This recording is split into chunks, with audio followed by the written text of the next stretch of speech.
सफाई अभियान अगर पिताजी आज होते तो ये सफाई अभियान पता नहीं कितने चल दिए होते। गंगा सफाई के नाम पे कितना पैसा सरकार खर्च कर रही है, लेकिन शायद नहीं हो पा रहा है। हम लोगों ने किया वो भी। नमस्कार दोस्तों, द फैक्ट टाइम में आपका स्वागत है। लगातार आपको पब्लिक सर्वे दिखा रहे हैं, वेल एजुकेटेड लोगों से लगातार आपको मिलवा रहे हैं। हमारे साथ सुनीता जी हैं जो टीचर हैं, उनसे जानते हैं कि उनका क्या कहना है सेंट डॉक्टर गुरमीत राम रहीम सिंह चिंसा के बारे में। जो भी उनके बारे में दिखाया जा रहा था 3-4 साल पहले, इनका क्या मानना है, इन्होंने क्या फैक्ट देखे हैं आश्रम में। ये भी 21 सालों से आश्रम में जा रही हैं। इनसे सीधी बातचीत आपको दिखाते हैं। Sunita ji, the fact time में आपका स्वागत है। सुनीता जी, आप डेरा सच्चा सौदा संस्था में लास्ट पिछले 21 ईयर से आप जा रहे हैं। हाँ बिल्कुल। कैसा एनवायरनमेंट लगता है आपको? एनवायरनमेंट तो बहुत अच्छा है और समाज के लिए हमारे पिताजी ने इतना कुछ किया है, इतना किया है कि अगर आप जनरल सोशल वेलफेयर के हिसाब से भी देखते हैं तो भी सोशल वेलफेयरनेस चलती ही रहती है। कोई उसमें इंसान का पर्सनल हित नहीं होता, दूसरों के लिए ही किया जाता है। जिनसे हमारा कोई मतलब नहीं होता, उनके लिए भी ब्लड डोनेशन कैंप है, फ्री आँखों के ऑपरेशन है, लड़की की शादी कराना। इवन हमारा उन लोगों से कोई कांटेक्ट डायरेक्ट नहीं होता। हम नहीं जानते हम किसके लिए ब्लड डोनेट कर रहे हैं, हम नहीं जानते हम किसके लिए परमार्थ कर रहे हैं, लेकिन हम करते हैं क्योंकि हमारे पिताजी ने, हमारे संत गुरमीत राम रहीम सिंह जी ने हमें सिखाया है, तो हम करते हैं। और ऐसा नहीं है कि बिल्कुल एक अंधविश्वास या बिना सोचे समझे हम ये काम कर रहे हैं, करते चले जा रहे हैं क्योंकि हमारे गुरु ने कहा। सच्चाई है इसमें सच्चाई है और हमें दिख रहा है कि परमार्थ के लिए जो बताया जा रहा है काम, वो बहुत अच्छा है और हमें करना है। और समाज में अवेयरनेस ही आती है इन चीज़ों से। क्या मैम एक्चुअली में सोसाइटी को बेनिफिट मिलता है? हाँ बिल्कुल मिलता है, बिल्कुल मिलता है। आप किसी हॉस्पिटल में अगर आप जाते हैं और वहाँ ब्लड आपका, सपोज़ आपका कोई बहुत ही करीबी रिश्तेदार बीमारी से जूझ रहा है, आप एक फ़ोन करें डेरा सच्चा सौदा के सेवादार, तुरंत उस एरिया क्या जो भी दूर से भी आ सकते हो वो आते हैं। चाहे आपको ब्लड की ज़रूरत हो, चाहे आपको प्लेटलेट्स की ज़रूरत हो। अभी भी दिया एक भाई ने प्लेटलेट्स, तुरंत रोहतक में दिया है उन्होंने। हमारी कंट्री को आगे लेके जाने के लिए। हाँ बिल्कुल, कंट्री को अभी जो ये आपके बड़े बड़े सरकार नहीं कर पा रहे हैं सफाई अभियान, अगर पिताजी आज होते तो ये सफाई अभियान पता नहीं कितने चल दिए होते। गंगा सफाई के नाम पे कितना पैसा सरकार खर्च कर रही है, लेकिन शायद नहीं हो पा रहा है। हम लोगों ने किया वो भी किया क्योंकि पिताजी ने हमें करवाया। ये पृथ्वी साफ ये अभियान चलाया था, स्वच्छता अभियान उन्हीं के सामने चल रहा था। आजकल हम सोसाइटी की बात करें ना मैम, खासकर हम गर्ल्स की बात करते हैं, बहुत ऐसे केसेस सामने आते हैं कि आए दिन ऐसी खबरें आती हैं। आपको क्या लगता है इसका बेसिक रीज़न क्या है? क्यों सोसाइटी में इस तरीके की नेगेटिविटी स्प्रेड हो रही है? क्यों यूथ के माइंड में रिस्पेक्ट कम हो रही है गर्ल्स की? एक्चुअली में क्या है, रिस्पेक्ट कम होने का कारण आई थिंक मेरे ख्याल से थोड़ा सा उनका नशे की आदत, थोड़ा सा आधुनिकता के दौर पे थोड़ा सोचते हैं कि लेडीज़ को बिल्कुल अपने बराबर नहीं मानना। काफ़ी मेंटेलिटी, कहते हैं ना, नैरो माइंड इंसान का। जब संतों के वचन वहाँ नहीं पहुँचेंगे तो नेगेटिविटी तो होगी। आजकल नेगेटिविटी का ही प्रचार ज़्यादा है, तो वही मेंटेलिटी इम्प्रूव होती है।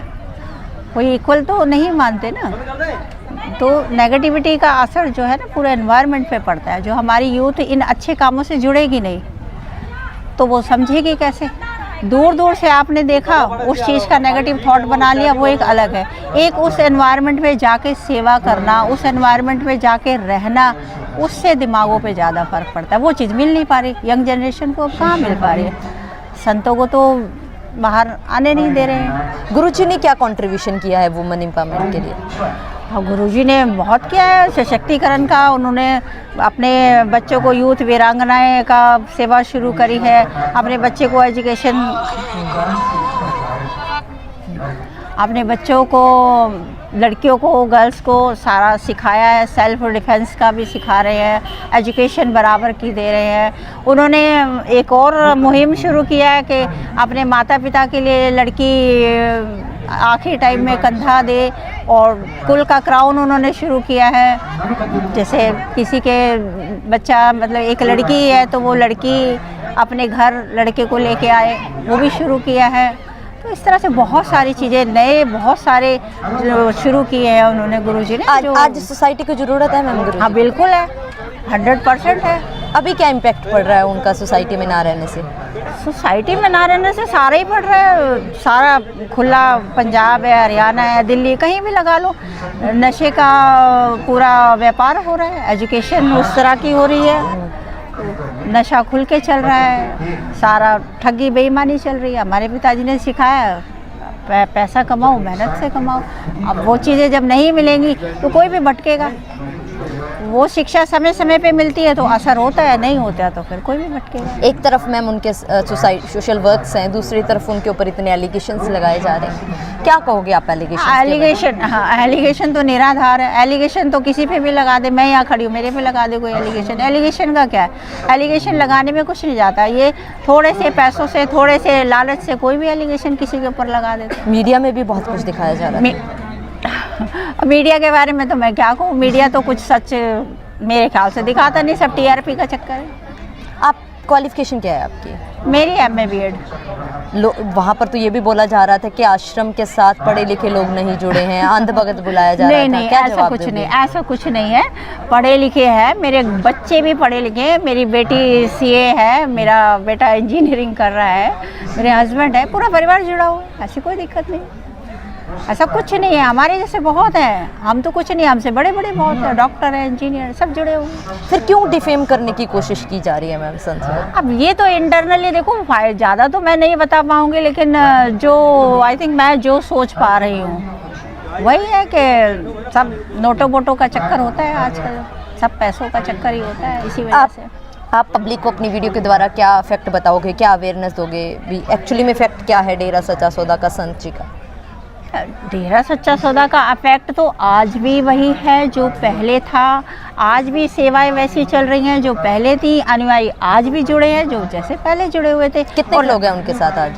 आज भी, अब टोटल काउंटिंग तो नहीं बता सकती, लेकिन जब पहले हम 5-7 करोड़ थे तो 4-5 करोड़ तो आज भी होंगे, ऐसा मुझे लगता है। ऐसा कुछ कमी तो दिख नहीं रही है। क्या अपील करोगे आप सरकार से? संत मैं तो सरकार से यही अपील करूंगी कि हमारे पिताजी को संत गुरमेज राम सिंह जो जल्दी भेजें, जितना जल्दी हो सके उतना जल्दी भेजें। ये सारे आरोप निराधार हैं। आप भी आश्रम में कभी गए हो? मैं तो जाती ही रहती हूँ। तो वहाँ गर्ल्स की सेफ्टी कैसी लगती है? गर्ल्स की सेफ्टी बहुत अच्छी है। मैंने स्कूल भी देखा है, कॉलेज भी देखा है। गर्ल्स इतना घर में अपने सेफ नहीं रहती और जितना वहाँ पर सेफ है। Thank you so much Sunita ji हमारे साथ जुड़ने के लिए। सबसे सेफेस्ट प्लेस है डेरा सच्चा सौदा, फिर आखिर क्यों एक संत को डिफेम करने की कोशिश की गई? लगातार पब्लिक जो बता रही है वो बिल्कुल अलग है जो मीडिया में दिखाया गया। आखिर क्यों फिर एक संत को इस तरीके से बदनाम किया गया? आखिर क्यों वहाँ जाने वाली करोड़ों लड़कियों की इज्जत को तार तार किया गया? वेल एजुकेटेड लोग जो बता रहे हैं कि किस तरीके से गुरुजी ने सोसाइटी के लिए कंट्रीब्यूशन किया है और आज सोसाइटी में उनकी डिमांड लगातार बढ़ती जा रही है। आखिर सच क्या है? खुले दिमाग से जरूर सोचिएगा दोस्तों और अपनी राय कमेंट बॉक्स में डालते रहिए। देखते रहिए द फैक्ट टाइम। बहुत बहुत धन्यवाद।